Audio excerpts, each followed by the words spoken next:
Welcome to War India News Hour. What can you expect from a cloud data warehouse?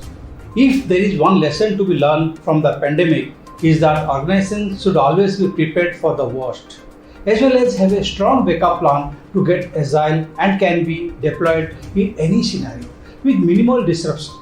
A cloud data warehouse is a system which uses the space and compute power allocated by a cloud provider to integrate and store data from disparate data sources. It is employed for data structure storage, analysis, and reporting. Businesses are relying on data. It's true, data is useful in nearly every aspect of a business. Maybe sales, marketing, product development, delivery, and support.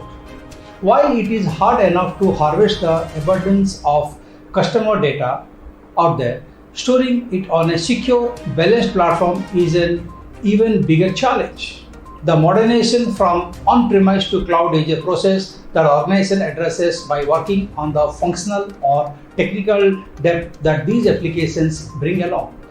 One way to doing this is through cloud data warehouses, which enable organizations to adapt and accommodate rapid and ad hoc changes in workloads. It does so by enhancing provisioning of resources or by scaling down the same as-well data volumes and ease uses across users. The data volume as well as the number of users who may access it at any point of time is not predictable. Cloud data warehouses, on the other hand, allow data warehouse teams to purchase as little or as much compute power and storage as needed. Moreover, cloud data warehouses do not demand networking, server rooms, or any access hardware.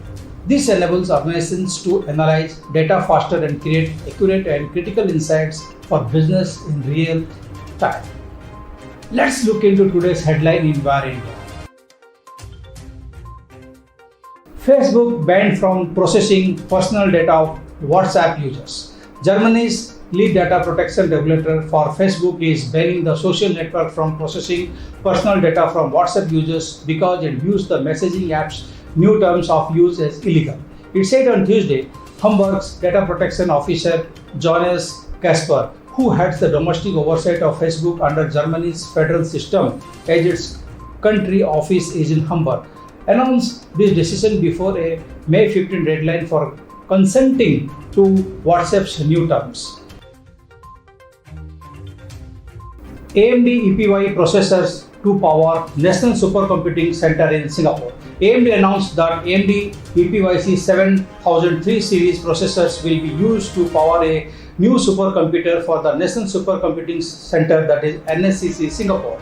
The National High Performance Computing HPC Resource Center dedicated to supporting science and engineering computing needs. The system will be based on the HP Hewlett-Packard Enterprise Cray EX supercomputer and will use a combination of the EPYC 7763 and EPYC 75F3 processors.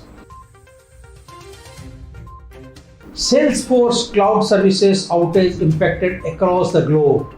Salesforce is experiencing a major outage of its cloud services with no estimate of restoration available yet. Multiple Salesforce services are impacted, and the company said, including the core customer relationship management CRM platform and its marketing, commerce, government, and experience cloud services.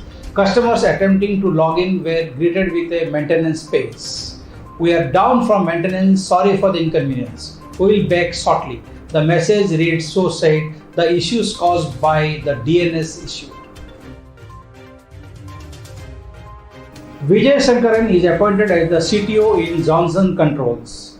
Vijay Sankaran has joined Johnson Controls as Chief Technology Officer. Vijay will be responsible for accelerating product, software engineering development and expanding customer solutions through the OpenBlue digital platform.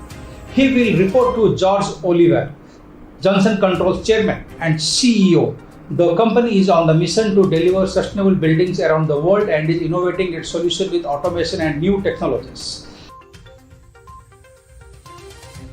Critical Wi-Fi vulnerability frag attacks to impact millions of devices. Belgian security researcher Matthie Van Hoof said that the newly unearthed flaws known as frag attacks, are believed to be widespread as they stem from the Wi-Fi standard, with some bugs dating back to 1997, while several additional vulnerabilities are caused by programming mistakes in Wi-Fi products and affect every Wi-Fi devices. Frag attacks is named as fragmentation and aggregation attacks, which is a collection of new security vulnerabilities that affect Wi-Fi devices. An adversary that is within radio range of victim can abuse these vulnerabilities to steal user information or attack devices. That is it for now. Please like, share, comment and subscribe to War India News Magazine. Stay tuned. Thank you very much.